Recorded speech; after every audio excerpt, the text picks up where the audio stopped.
In yesterday's lesson, we went over 8 out of the current 15 powering blocks on the 1.19.50 version of Minecraft Bedrock. Today we are going to be covering the other 7 of those. And those are going to include the tripwire hook, the redstone torch, the trap chest, the lectern, the target block, the skulk sensor, and the daylight sensor. Starting off, we are going to be going over the tripwire hook.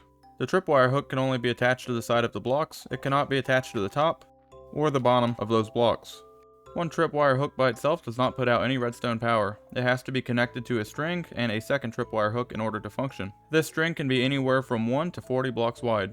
The tripwire hook is going to function a lot like a pressure plate. Whenever you are standing on it, it's going to constantly power the redstone, and as soon as you get off, it's going to unpower it. The tripwire hook is going to output a minimum of 5 redstone ticks, which is going to be 10 regular ticks or half a second.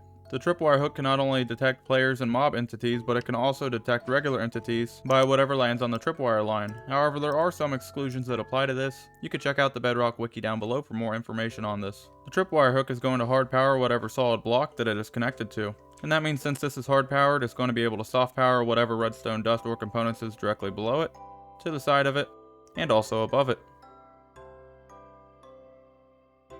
You can see that as an example whenever I throw this down on top of the tripwire line. As you can see, it is going to power all of the circuits that are connected to it. You might have noticed on the other side we have the exact same going on, and that's because both of these tripwire hooks are going to act the exact same. So there is not one dedicated side that you need to draw power out of. You can use this to draw power from either side. The tripwire hook outputs a redstone power signal of 15 whenever it's activated. With the tripwire hook, you can use shears to cut the string and it will not activate the tripwire. You can also remove the tripwire hook itself and it will not send off a signal. The tripwire hook can be waterlogged, and much like the lever, it can also have flowing water that flows over top of it without breaking it. Next, we are going to be moving on to the redstone torch. The redstone torch by itself is going to output a redstone power level of 15. The redstone torch is going to hard power whatever solid block is directly above it, which will then soft power the redstone dust on top of it. It will also soft power whatever redstone or components are directly to the side of it. However, it will not power the block or the component that the base is connected to. As you can see down below here, this redstone line is not getting any power. Keep in mind, just because the redstone torch does not power the solid base block that it's on does not mean that it will not power the redstone dust or components that's directly below it. To show you what I mean, we can place a block here and here, place a torch on the side, and if we place a piston directly below it, that's going to be powered. And it's going to be the same thing if we grab some redstone dust and place it under there as well. Now because it's powering this redstone dust and it's going directly into this solid block, it's going to power the solid block here, which you can use to turn off a torch, put a dropper on there, or whatever else you see fit. Now something that's very useful for the redstone torch is we can actually turn this torch off by applying power to whatever solid block the torch is on. So as you can see, we have a redstone line going into that solid block. We can remove this, place down a lever here and turn it on, and that's going to cause that torch to go out. Using this method is very handy for all types of inversion circuits. To show you what I mean, I might want this piston to be activated whenever this lever is turned to the on position, because this might be wired into some other redstone circuits that need it to operate this way. For example, we might want this piston to not be activated whenever this lever is on, and we might want it to be activated whenever this lever is off. So if we turn this lever on now, you can see that this is actually working opposite of what we need it to. This might be of more importance whenever you add more additional redstone circuits to this that require the power to be flip-flopped. So what we need is an inversion circuit. We can remove this, and we can move it over one. Put a torch here, and then a lever here. And now whenever we have that lever turned on, it's going to turn off the torch and unpower that piston. And whenever we have the lever off, it's going to power that torch and power the piston. I'm sure you can see how very useful this could be. And the function of unpowering this redstone torch is able to be done by hard powering it, or you can also soft power this side of the block as well. Either way, it's still going to turn off the redstone torch. But it gets even better. Because we can use this to invert signal, we're going to be able to power a block and turn this torch off. And basically what that means is that's going to allow us to build something that's called a burnout clock. So if you look above this torch, we have a block which is being hard powered by this lever here. This hard powered block is going to power this redstone dust, and this redstone dust is going to soft power this block that it's on. Since this block is soft powered, it's going to turn off this redstone torch, and then as soon as I turn off this lever, which is going to lose the power source, it's going to turn off this redstone dust, unpowering this solid block, turning the torch on, and then powering this block here, which is then going to power this redstone dust, powering the solid block, unpowering the torch again, which is going to unpower this, unpower the redstone dust, and continue this around and around and around very quickly. However, there is a limit to how much it will do this. The burnout clock will only run a total of 8 times. So it's basically going to go around and around 8 times until that torch itself burns out, which is a very unique characteristic for it. To demonstrate that, I'll go ahead and unpower this lever, and as you can see, it's going to go around very quickly, and then it's going to burn out. I can remove this lever here, and then we can reinduce power into it with either a button or a lever. We'll use a button for this example, and it's going to power it until the duration of that button is over, and then once the button releases, it's going to start the burnout effect. This is a very accurate mechanic that takes place very quickly, and we can use this to our advantage. So if we take a dropper and place a dropper down here, and then we hit that, it's going to power it once, and then it's going to power it 7 more times, which is going to give us a total of 8 planks. And as you can see, we can do that again, and it's going to give us 8 more, bringing this up to 16, and we can repeat this 2 more times, and then we should get 32. And as you can see, we have 32 here. This is much more accurate than using observers. However, it is going to be limited to 8 pulses every activation. One of the really cool features about this burnout clock is that this torch does not know that it should not be turned off. And you can tell that because, well, we don't have any power on this block here, so there's no reason for this torch not to be turned on, aside from it just being burned out. We can use this burnout clock as a block update detector, so if we place down a block here, regardless what the block is, it's going to update that torch right next to it, and it's going to actually make it restart its burnout cycle again, which is a really cool way of having an update detector.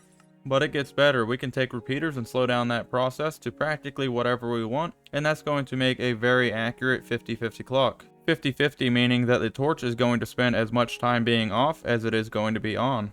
And that's basically going to unpower that redstone line, which is going to unpower this, unpowering all of these repeaters, unpowering that block, allowing that to turn on, which is then going to hard power this block, soft powering the redstone, going around inside of a loop, powering all of these, which is then going to power that solid block, unpowering that torch, and so forth all the way around inside of a loop again. Hopefully you're still following me. The reason why I'm explaining all of this is because I don't want you just to be able to look at it and build it. I want you to understand what it's doing and why it's doing it. Once you're able to look at it and understand why it's doing it and how it's doing it, then you'll properly be able to diagnose whatever redstone you need to. And whenever you flip that lever on, it's going to power the circuit, powering all of these repeaters, which is going to unpower that, but it stops the circuit because it cannot unpower this anymore because this lever is hard powering it.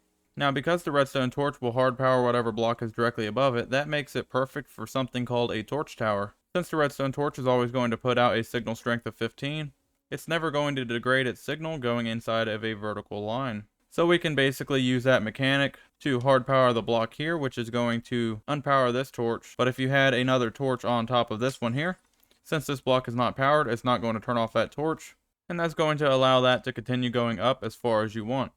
So to kind of show you what's happening here, we have a block that's not being powered, so it has the torch that's illuminated, which is hard powering this block, turning off that torch, which is not powering this block, turning that torch on, and so forth all the way up as high as you want.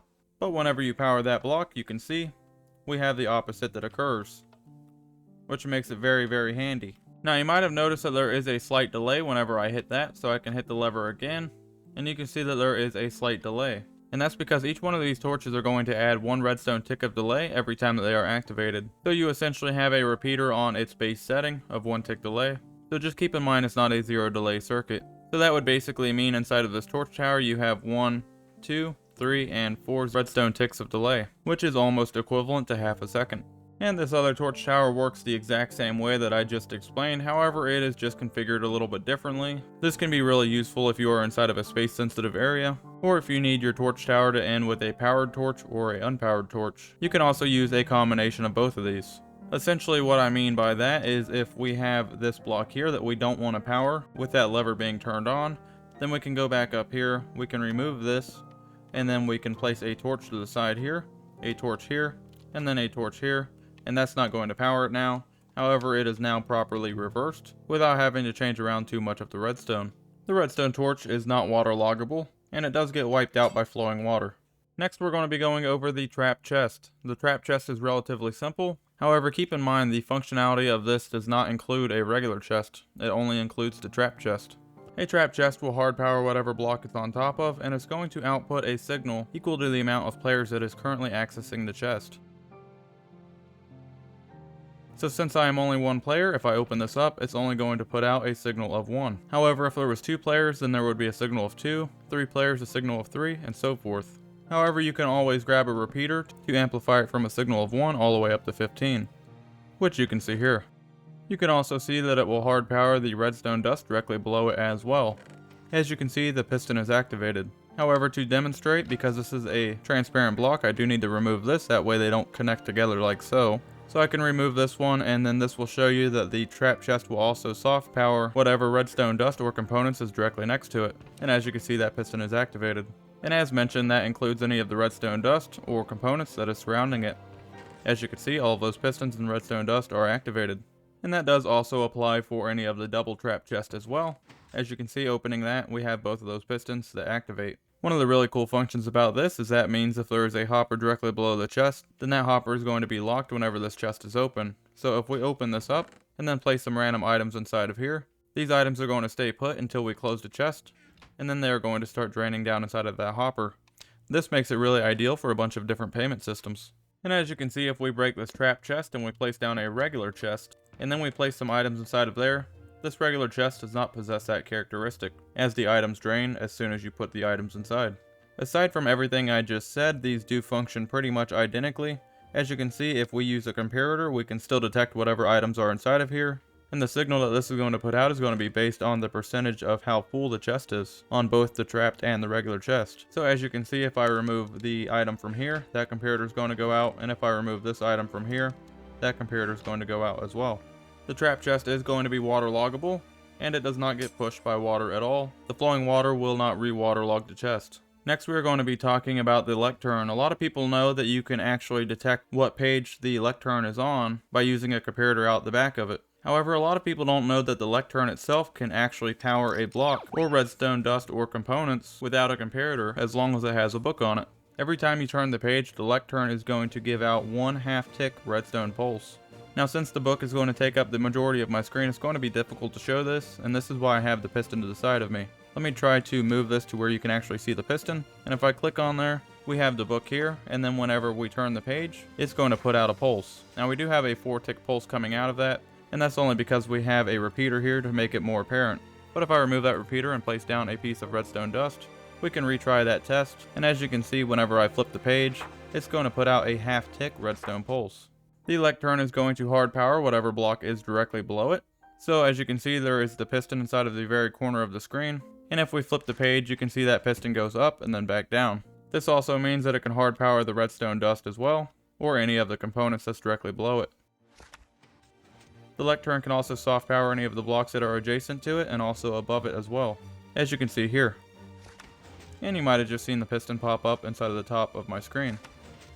Every time that the page is turned, the half of redstone tick that the lectern puts out is going to be a redstone signal of 15.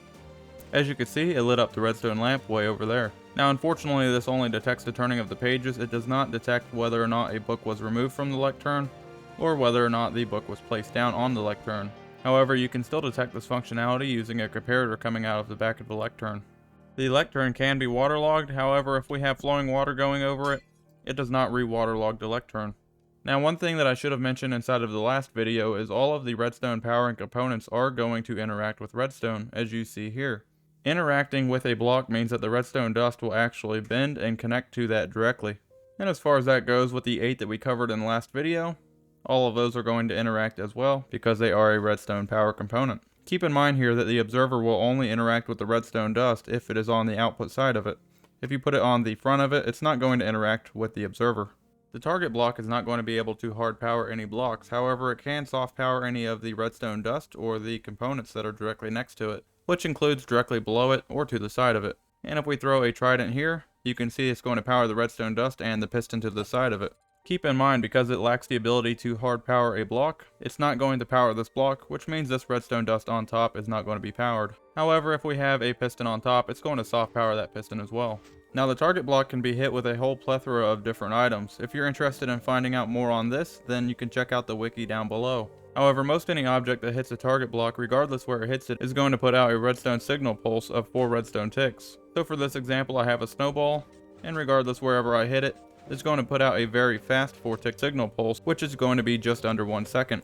However, this is not going to be the same for bows, and it's not going to be the same for tridents. Whenever you shoot the target block with either an arrow or a trident, it's going to make the target block put out a 10 redstone tick delay regardless where you hit it. So for example, we can shoot it with an arrow, and as you can see, it's going to put out a signal for a full 10 redstone ticks. And then the same goes with the trident. If we hit it with the trident, regardless where we hit it, it's going to put out the same 10 redstone tick signal. But it's not going to matter where you hit the target block at when talking about how long the signal duration is. So in front of me here, we have a setup where we can test the signal strength of each item, and we're going to be testing the target block first. Each signal strength will basically power each one of these all the way up to 15, and this lamp will be 1, 2, 3, 4, 5, 6, 7, 8, and so forth all the way up to 15. Hopefully that did not make you as dizzy as it just made me. So starting off, we can plop down a target block, and we are going to come back here a little ways and grab a snowball. Now depending how close to the center you hit with whatever you are throwing at it is going to put out a stronger signal. So if you hit it directly in the bullseye, it's going to put out a full 15 redstone signal, but if you hit it just to the side, it's only going to put out a 1 signal.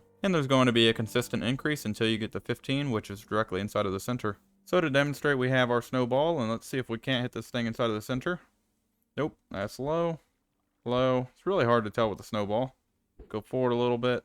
Okay, so right there seems to be a bullseye, even though it's very hard to tell. But you can also see that we also have that 4 tick redstone delay, which is very quick. However, throwing a trident inside of it, we're going to get that full 10 tick redstone duration. And as you can see, if we throw one directly inside of the center, we're going to get a full 15 redstone output. However, this is probably best demonstrated with a bow and arrow. If we hit it directly inside of the center, we're going to get a full 15. If we do about midway, we should get about half of that. And if we do it to the very side, we should get a lot closer to 0, which that time we just got 3. One thing to note, it does seem like it maps just how close you are to the very center here. So if you hit the side right here, then that's going to be closer to the center than what one of these corners are. So if we hit that, it's actually going to give you like a 4 or a 5 depending where you hit it. However, if you hit the very corner here, it's going to give you more like a 2 or even a 1 if you're close enough. Ah, there's a 1. It turns out that getting a 1 is almost harder than getting a bullseye. Yep, definitely harder.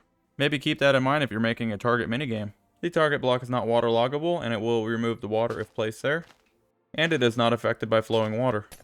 However, if you wanted to take this target block and make this put out a redstone signal of 15, regardless where you hit it at, all you need to do is move it back 1, place down a repeater here, and then whenever you hit it, regardless where you hit it, it's always going to put out a redstone signal of 15. Next on the list is going to be testing out the skulk sensor. Now the skulk sensor is a relatively new item to Minecraft inside of the 1.19.50 version, and there is a whole bunch that goes into it. So I'm going to briefly just cover how this thing works. If you want to know more information about that, again, the wiki is linked down below. The skulk sensor does not hard power any blocks around it. However, it can soft power the redstone dust and components that's directly next to it, including the components that's directly above it. So if we hit this thing with a snowball, you can see that it's powering the redstone dust directly to the side of it, and it's also powering both of those lamps. However, because it's not powering that block, it's not going to be able to power any of the redstone below. The skulk sensor will basically just pick up whatever sounds happens around it, and depending on the sound, it's going to give you a dedicated redstone output for each sound variation. So for instance, if we throw down a snowball here, we're going to get an output of 8. If we shoot an arrow here, we're going to get the same 8 output. However, if we fall, we're going to get an output of 13. If we walk around, we're going to get the same output of 13. If we have a piston activated, we're going to get an output of 11, and so forth. So it really depends on what signal the skulk sensor is picking up, and then it's basically going to relate that to whatever output it chooses to give to that specific signal. Again, there is a graph that is down inside of the wiki, and that will show you more specific details on what sounds give what outputs. The skulk sensor is waterloggable. The flowing water is not going to flow over top of it, and it's not going to waterlog it or break it off as an item. The skulk sensor does have a unique feature, and that's basically that you can use wool to keep the sound from getting to it. So as you can see, if I walk around, it's going to pick that up and light up that light directly above it. However, if I place down a piece of wool block here, then it's no longer going to be able to pick up me walking around. As you can see, the one to the left still can, even if I jump all over the place. Now this is only going to take place in whatever directions the wool is, so if I go to the top, I'm still able to send a sound signal down because there's no wool between me and the lamp and the skulk sensor. You can also use this function to make a pretty cool clock, so if you take your skulk sensor and place a piston on top of it, it's basically going to listen to the sound that the piston makes, which is going to set that off, which is going to power the piston, and basically continue going in a loop up and down, or side to side, regardless which way you want to do it.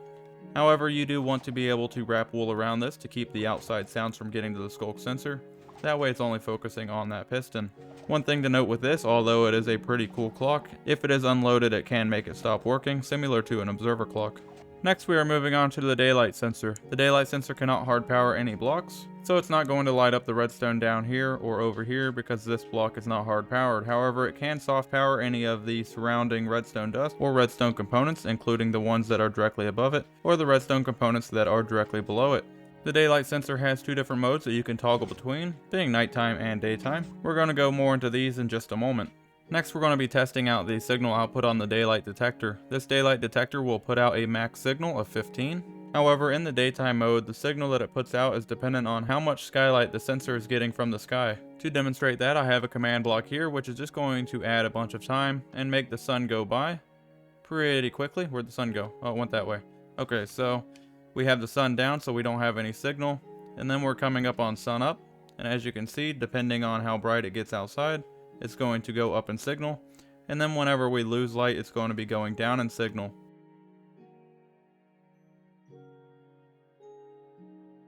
Now, if you're interested in this, there is a chart on the wiki that shows you all of the specific data that you need to know and how this thing works. Now, this sensor, as mentioned, has two different modes. You can left click on that, which is going to put it inside of nighttime mode. This is also called an inverted daylight sensor. Inside of the nighttime mode, it can still put out a maximum of 15 redstone signal. However, because it only goes up to 11 redstone signal at nighttime, this is as high as it's going to get unless you cover this completely with blocks over top of it. And to demonstrate what I mean, you can see that we have 11 now, and then we're going to get a 12th one. And then if we block this further, you can see we got a 13, and then 14, and so forth. Now keep in mind, a daylight sensor, regardless if it's in daytime or nighttime mode, does not use light levels. It uses skylight levels, which is totally different. However, things like time and also weather can affect the daylight sensor and the output that it makes. Inside of the inverted nighttime mode, the daylight sensor does work a little bit differently. In nighttime mode, the daylight sensor is going to put out a constant 15 redstone signal. However, you're never going to see this because it's going to minus the current number of skylight from it. And that's how we end up with an output of 11. Because in the middle of the night, the skylight output is 4. And that's so we can see. However, do not get this confused with regular light levels. Whenever it is midnight and it's pitch black out, the regular light level is 0, so mobs can spawn. However, the skylight level is 4. You can see where there would be an issue if you think of both of these as the same number. Keep in mind that regular light levels will never affect a daylight sensor, which means if you put a torch above it, it's not going to change the output at all. Well guys, that's going to wrap up today's lesson. I really hope that you guys enjoyed this lesson and maybe even learned something new. As always, if you have any questions, you can drop a comment down below. Or if you want to become part of my community, you can join my public Discord. The link's down inside of the description below. If you don't mind, drop a like while you're down there, as it does really help the channel, and it helps new people find my content. Thank you guys so much for watching, and I'll see you in the next lesson. Bye.